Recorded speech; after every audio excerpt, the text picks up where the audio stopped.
হাসিনা আমাকে বললেন যে গুলি বের না করেও মুক্তিযুদ্ধের সময় যারা গুলি খেয়েছে, কেউ মাথায় খেয়েছে, কেউ পিঠে, কেউ পেটে, এখনও আছে। ওনার অভিনয় দেখে আমি অবাক হয়ে গেছি। উনি কাঁদছেন, আমি কি কাঁদবো, উনি কাঁদছেন যে গুলি এখনও বের করেন নাই আপনারা। ঠিক এইভাবে কেন গুলি বের করা যায়নি?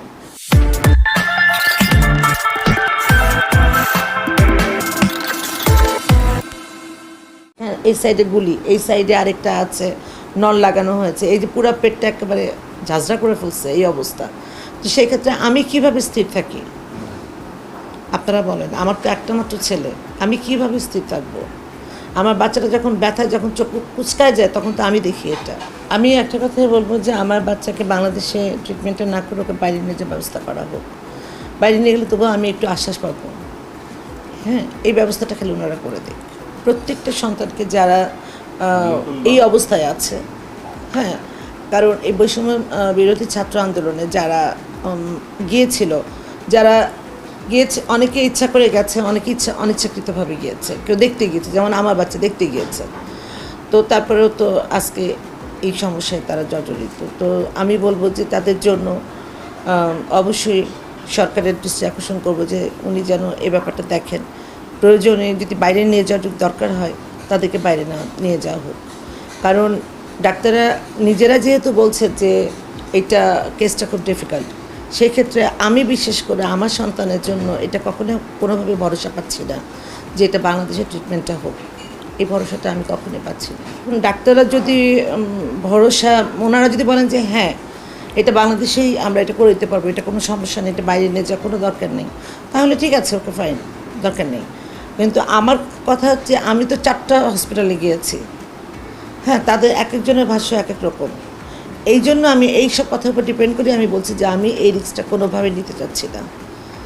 আমি চাচ্ছি যে আমার বাচ্চাকে এরকম, এবং এরকম যারা আছে আর অন্যান্য সন্তানরা যারা আছে, বাইরে নিয়ে যাওয়ার ব্যবস্থা করা হোক। একটা কথাই বলবো যে বা যারা এই কাজগুলো করেছে, এখন একজনের নির্দেশেই তো এই কাজটা হয়েছে।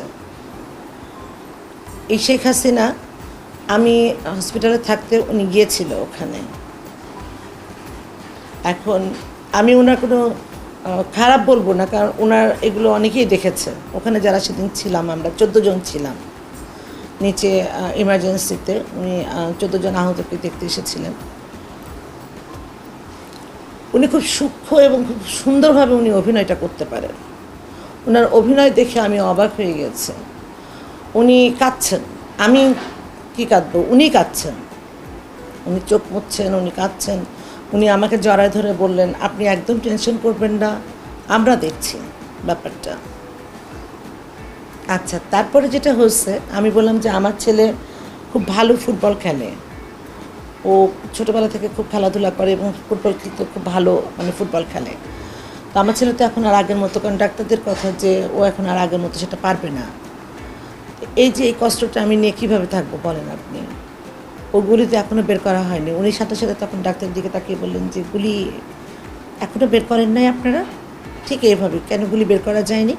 তো তখন ওনারা বললেন যে ডাক্তার সঞ্জু, উনি বললেন যে না, এখনও গুলি বের করা যায়নি, গুলি বের না করলেও চলবে। উনি এই কথাটা ইয়ের সামনে বললেন, হাসিনার সামনে উনি বললেন। আচ্ছা, হাসিনা আমাকে বললেন যে গুলি বের না করেও মুক্তিযুদ্ধের সময় যারা গুলি খেয়েছে, কেউ মাথায় খেয়েছে, কেউ পিঠে, কেউ পেটে, এখনও আছে।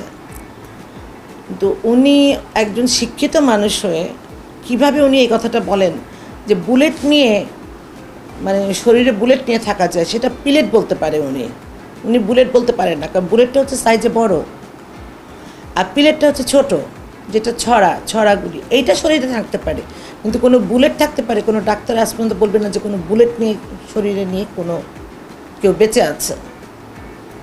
তো উনি এটা কি মানে সান্ত্বনা দিলেন না কি বললেন আমি বুঝলাম না। এখন আপনার প্রশ্নের পরিপ্রেক্ষিতে আমি একটা কথা বলবো, যে বা যারা এই কাজটা করেছে তাদেরকে ফাঁসির আওতায় নিয়ে আসা হোক। হাজার হাজার মায়ের বুক তারা খালি করছে, যাদের গেছে তারা বুঝে এটা। ওনার তো কোনো ক্ষতি হয়নি, উনি তো বলে তো উনি বসে আছে। আমি শুধু বলবো যে ওনাকে দেশে ফিরায় আনা হোক, দেশে ফেরায় নিয়ে এসে ওনাকে যেভাবে শাস্তি দেওয়া দরকার, সে উপরে একজন আছে, উপরে আল্লাহ একজন আছে, উনি তো দিবেনই, জনগণের যতটুকু দরকার ততটুকু যেন ওনাকে করে।